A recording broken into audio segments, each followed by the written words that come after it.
We are just 1 month away from the Brexit deadline, and negotiations continue to teeter between a deal and no-deal Brexit. In his new book, For the Record, former British Prime Minister David Cameron reflects on his call for the Brexit referendum 3 years ago, and he joins us now here at the Stock Exchange.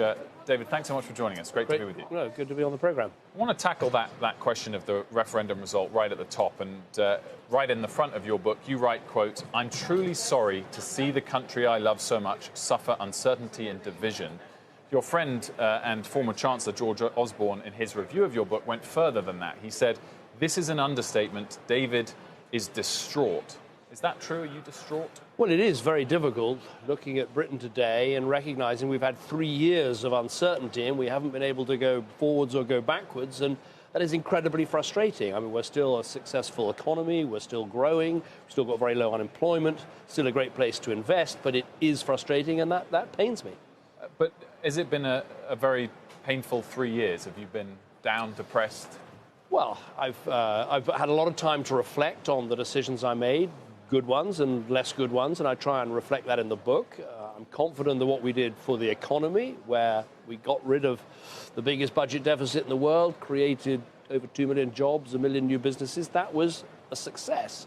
But obviously we're dealing with the consequences of my losing the EU referendum, and it's very frustrating that 3 years on, we haven't yet resolved the situation. I mean, I hope Boris Johnson's going to go to Brussels, he's going to get a deal, bring it back, take it through Parliament.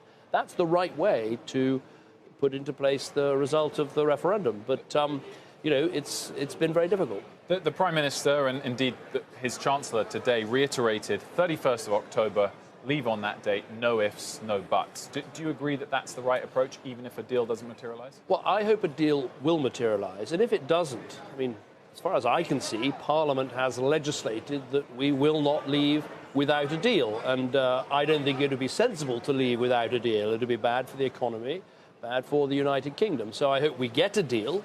But if we don't, I think we're going to have to find another way of unblocking this situation, possibly through a general election. But I also wouldn't rule out a second referendum. It wouldn't be my first choice. But we are stuck. We can't go on being stuck. And in the end, there are only 3 ways to unstick it.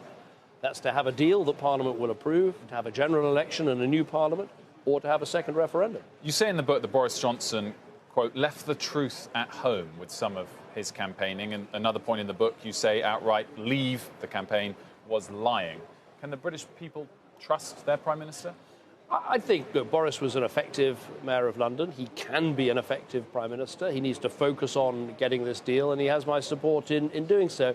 In the book, I try and reflect faithfully what I felt at the time and what I feel now looking back. And there were occasions when the Leave campaign, for instance, by saying you couldn't veto Turkey's membership of the EU, that simply wasn't true. So there were untruths, but I don't complain that somehow the referendum and the campaign was illegitimate.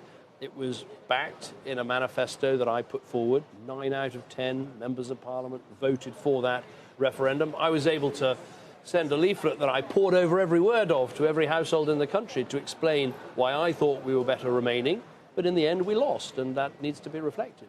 There's lots of criticisms about the Leave campaign that are poured over every day for the last 3 years. Was your campaign perfectly truthful?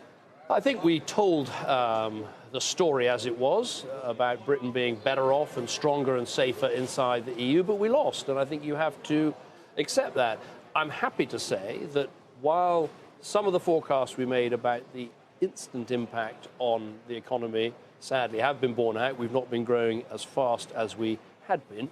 Some of the other forecasts that were made have not turned out to be the case, and the economy is stronger than some thought. But no, generally, I think we fought a pretty accurate campaign. The trouble was, I don't think it made enough emotional connection with people. We made a lot of good technical arguments, but we didn't take people with us, and we have to reflect on that. The nation, our nation that you and I share, is clearly in turmoil at the moment. So much so that I think it's really damaging the image of the UK around the rest of the world, certainly from my perspective here in New York. What about the other way round? When you see the division here in the US in its politics at the moment, the possibility of impeachment hearings for the president, is that hurting the image of the US in the eyes of its main allies? Well, I'm a tremendous believer in the special relationship between Britain and the United States, and I think one of the ways we maintain that is by trying to make sure that whoever's the president, whoever's the prime minister, we make it work. And so I don't try and delve too much into US politics in what I say. But I think it's probably true to say, if you look behind both the election of Donald Trump and the Brexit vote, we're all dealing with some deep undercurrents of people feeling economically left behind, very high levels of immigration that mainstream politicians haven't done enough to deal with. And I think the new media environment where everyone can create their own channel, their own facts, their own truth, their own echo chamber. There's no point moaning and whining about these things. We've got to address them and deal with them. And that's, I think, a task for modern politicians.